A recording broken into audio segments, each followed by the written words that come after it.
అంటే మీరు మంచి నెంబర్ అంటున్నారు కానీ ఇప్పుడు అసెంబ్లీలోనే బీఆర్ఎస్ ఓడిపోయినప్పుడు లోక్సభ ఎన్నికలకు వచ్చేసరికి లోక్సభ ఎన్నికల్లో ఇక్కడ అధికారంలో కాంగ్రెస్ ఉంది, సో కేంద్రంలో బీజేపీ అధికారంలో, ఈ రెండు పార్టీలను కాదని బీఆర్ఎస్ని ఎందుకు ఎన్నుకోవాలి? ఈ రెండు పార్టీలకి 28 రాష్ట్రాల్లో 28 రాష్ట్రాలు వాటి ప్రయోజనాలే. రెండు సోకాల్డ్ జాతీయ పార్టీలు బీజేపీ కానివ్వండి కాంగ్రెస్ కానివ్వండి 28 రాష్ట్రాల్లో తెలంగాణ ఒక రాష్ట్రం వాళ్ళకి. కానీ బీఆర్ఎస్ పార్టీకి ఈరోజు కూడా తెలంగాణ ప్రయోజనాలే నంబర్ 1 ప్రయారిటీ. మీరు గతంలో కూడా చూడండి, ఇప్పుడు ఎంపీలుగా పనిచేసినటువంటి అంటే మొన్న ముఖ్యమంత్రి అయినరు రేవంత్ రెడ్డి గారు కానివ్వండి, ఉత్తమ్ కుమార్ రెడ్డి గారు అయితే మంత్రి అయినరు, కోమటిరెడ్డి గారు మంత్రి అయిన, వీళ్ళు ముగ్గురు ఎంపీలే కదా. దాదాపు 4.5 సంవత్సరాలు వాళ్ళు పార్లమెంట్లో అడిగిన ప్రశ్నలు ఏంటండి తెలంగాణకు పనికొచ్చేది? ఒక్క ప్రశ్న కూడా. తెలంగాణకు కేంద్ర ప్రభుత్వం ఇచ్చినటువంటి ఆంధ్రప్రదేశ్ పునర్విభజన చట్టంలో ఇచ్చినటువంటి హామీలు న్యాయబద్ధంగా చట్టబద్ధంగా మనకు పార్లమెంట్లో ఇచ్చినటువంటి హామీలు ఒక్కటి కూడా నెరవేర్చలేదు. వీళ్ళు ఎప్పుడన్నా అడిగినరా, ప్రశ్నించారా? చేయలేదు. వీళ్ళు అడిగిన ప్రశ్నలు ఏంది? వీళ్ళే కాదు, బీజేపీ ఎంపీలు కూడా, బండి సంజయ్ కానివ్వండి, ధర్మపురి అరవింద్ కానివ్వండి, వీళ్ళు ఎప్పుడన్నా ఏంది? అవినీతి జరిగిందా? కేంద్ర ప్రభుత్వం నిధులు రాష్ట్ర ప్రభుత్వం ఏమైనా దారి మళ్లించిందా? ఇలా రాష్ట్ర ప్రభుత్వం వాటా ఏమన్నా ఉందా? ఇట్లాంటి పని అంటే ప్రజలకు పనికొచ్చేది కాదు, వాళ్ళకి రాజకీయంగా విమర్శించడానికి బీఆర్ఎస్ పార్టీ మీద బురద జల్లడానికి పనికొచ్చే ప్రశ్న అడిగినారు. ప్రతి ప్రశ్నకి వాళ్ళకి కావాల్సిన ఆన్సర్ రాలే ఎక్కడ కూడా. ఎందుకంటే మనం చేయాల్సింది చేసుకుంటూ పోయినాం ప్రజలకు అన్ని రంగాలలో, కాబట్టి ఎక్కడ కూడా వాళ్ళకి ఎక్స్పెక్ట్ చేసిన ఆన్సర్ రాలేదు. బీఆర్ఎస్ పార్టీ నుంచి ఉన్నటువంటి ఎంపీలు కానీ గతంలో కానివ్వండి ఇప్పుడు కానివ్వండి, మనం కేవలం రాష్ట్ర ప్రయోజనాల గురించి అడిగినాం. కాజీపేటలో రైల్వే కోచ్ ఫ్యాక్టరీ ఎందుకు ఇస్తలేరని ప్రశ్నించాం, కేంద్ర మంత్రుల దగ్గరకు పోయి రిప్రజెంటేషన్ చేసినాం. మనకి ఎప్పుడన్నా తెలంగాణ ప్రజల బాగోగులు, ఇక్కడ ప్రయోజనాలు, ఇక్కడ ఇంట్రెస్ట్, తెలంగాణ ఇంట్రెస్టే ఇంపార్టెంట్.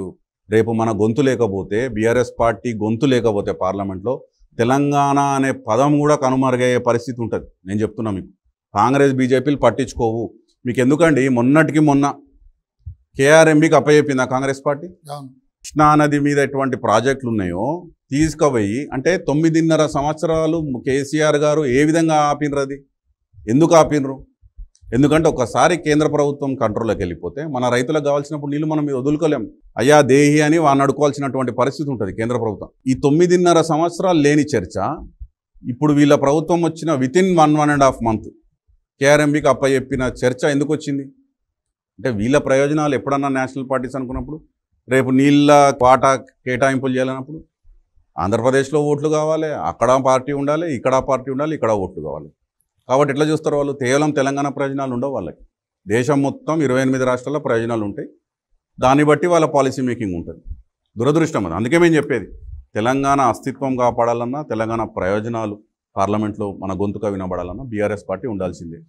బీఆర్ఎస్ పార్టీ మనుగడ కోసం బీజేపీతో పొత్తు పెట్టుకోవడానికి ప్రయత్నం చేస్తుందని మనం ఇందాక మీరు అన్నారు. సో కాంగ్రెస్ పదే పదే ఆరోపిస్తున్న అంశం, అసెంబ్లీ ఎన్నికల్లో కూడా ఇదే మాట చెప్పారు.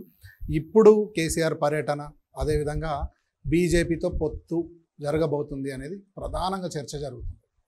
సో అంటే బీఆర్ఎస్ ఏమైనా భయపడుతుందా? బీజేపీతో పొత్తు ఉంటే పార్టీ మనుగడ ఉంటుంది అనుకుంటుందా? ఎందుకు భయపడుతుందండి? ఈ గత 9.5 సంవత్సరాలలో ప్రధానమంత్రి మోడీ గారిని అత్యధికంగా అందరికన్నా ఎక్కువ విమర్శించింది ఎవరు అంటే కేసీఆర్ గారు. మీకు మమతా బెనర్జీ గారు కాదు, అరవింద్ కేజ్రీవాల్ గారు కాదు, కింద స్టాలిన్ గారు కాదు, అక్కడ ఉత్తరప్రదేశ్లో అఖిలేష్ యాదవ్ గారు. అత్యధికంగా పాలసీస్ మీద ప్రశ్నించింది, క్వశ్చన్ చేసింది కేసీఆర్ గారు. బీజేపీతో ఎప్పుడన్నా సత్సంబాలు గతంలో కూడా గత 23 సంవత్సరాలలో బీఆర్ఎస్ ఎప్పుడూ పెట్టుకోలేదు. పెట్టుకున్నదంటే ఇంకా కాంగ్రెస్ బీజేపీ తెలంగాణలో పెట్టుకుంటుంది. 2019 పార్లమెంట్ ఎన్నికల్లో కూడా అక్కడ కరీంనగర్లో, నిజామాబాద్లో ఏం జరిగిందో ప్రజలకు తెలుసు. ఇక్కడ తెలంగాణలో ఏవైతే మున్సిపల్ ఎలక్షన్స్ జరిగినాయో, మణికొండలో, మక్తల్లో చైర్మన్, వైస్ చైర్మన్ సీట్ ఎట్లా పంచుకున్నారో తెలుసు. ఇక్కడ జరిగినటువంటి హుజూరాబాద్ ఉప ఎన్నికల్లో కాంగ్రెస్కి కేవలం 3,000 ఓట్లే వచ్చి మిగతా ఓట్లన్నీ ఈటల రాజేందర్ గారికి ఎట్లా ట్రాన్స్ఫర్ అయిందో తెలుసు. 3 నెలల కింద జరిగినటువంటి అసెంబ్లీ ఎన్నికల్లో కూడా ఎక్కడైతే బీజేపీ అభ్యర్థులను నిలబెట్టిందో ఊరు పేరు తెలియనటువంటి నాన్ లోకల్స్ని తీసుకొచ్చి కాంగ్రెస్ పార్టీ అభ్యర్థులను పెట్టింది. ఎందుకంటే వాళ్ళకి బెనిఫిట్ కావాలని చెప్పి. ఇది ఎట్లుందంటే, ఉంటే నేనని ఉండాలి, లేకపోతే నువ్వని ఉండాలి అనే అండర్స్టాండింగ్ ఈ రెండు పార్టీల, కాంగ్రెస్ కానీ బీజేపీ కానీ అనుకుంది. వీళ్ళిద్దరి కామన్ ఎనిమి బీఆర్ఎస్ పార్టీ. ఇద్దరం కలిసి బీఆర్ఎస్ పార్టీని తొక్కేయాలి, మనుగడ లేకుండా చేయాలని ప్రయత్నం చేస్తుంది. కానీ అది నడువు. తెలంగాణ ప్రజలు చైతన్యవంతులు చూస్తున్నారు అన్ని.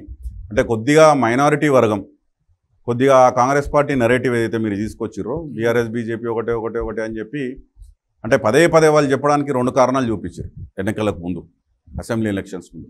ఏంటిదంటే కవిత గారిని అరెస్ట్ చేయలేదు కాబట్టి ఇవి రెండు ఏదో అండర్స్టాండింగ్లో ఉన్నాయండి. తెలియని విషయం ఏంటిదంటే ప్రజలకి కవిత గారిని సిబిఐ హైదరాబాద్కి వచ్చి ఫుల్ డే క్వశ్చనింగ్ చేసింది. ఇంట్లో ఈడీ ఢిల్లీకి పిలిస్తే 3 సార్లు వీళ్ళు వెళ్ళినారు, ఫోన్లు సబ్మిట్ చేసినారు, అన్నీ ఇచ్చినారు. వాళ్ళు కోఆపరేట్ చేసి ఇన్వెస్టిగేషన్కి పూర్తి సహకారం. మనము కవిత గారు వెళ్ళి సుప్రీంకోర్టులో స్టే తెచ్చుకున్నారు కాబట్టి ఆ ఇన్వెస్టిగేషన్ ఆగిపోయింది. అంతేగాని ఏదో బీఆర్ఎస్ బీజేపీ లోపాయకర ఒప్పందం అయిపోయింది కాబట్టి కవిత గారిని అరెస్ట్ చేయలేదు అనేది తప్పు నంబర్ 1. ఎందుకంటే సుప్రీంకోర్టు స్టే ఇచ్చినప్పుడు ఈడీ ఏం చేయలేదు, మోడీ ఏం చేయలేడు, ఎవరేం చేయలేరు. ఇది వాస్తవం అక్కడ. కాబట్టి ఇదేదో జరిగిపోయింది అని ప్రజలకు వాస్తవాలు తెలియకుండా ఇట్లా చెప్పి ఈ 2 పార్టీలు ఒకటే అని చెప్పి మైనారిటీ వర్గాన్ని ఏదైతే బీఆర్ఎస్కి కొద్దిగా స్ట్రాంగ్ సపోర్ట్ బేస్ ఉండేనో అది కాంగ్రెస్ వైపు మలుచుకునే వాస్తవం. కానీ వాళ్ళు ఏదైతే గ్యారంటీలు ఇచ్చిర్రో, హామీలు ఇచ్చిర్రో, మైనారిటీ డిక్లరేషన్ ఇచ్చిర్రో, 4,000 కోట్ల బడ్జెట్ పెడతామన్నారు, ఈరోజు 2,000 కోట్లే పెట్టారు. ప్రజలకు అర్థమవుతుంది, మైనారిటీ సోదరులకు కూడా అర్థమవుతుంది. కాంగ్రెస్ పార్టీ ఏదైతే దుష్ప్రచారం చేసిందో అసెంబ్లీలో నమ్మినాము. ఈరోజు కడుపు మంట ఉంది అంటే కరెంటు ప్రాబ్లం వస్తే ఆడ మైనారిటీయా మెజారిటీయా కాదు, ప్రజలందరికీ వస్తుంది. అవును, నీటి సమస్య వస్తే ప్రజలందరూ. ఇప్పుడు హైదరాబాద్లో చూస్తున్నాం, వాటర్ ట్యాంకర్లు తిరుగుతున్నాయి రోడ్ల మీద.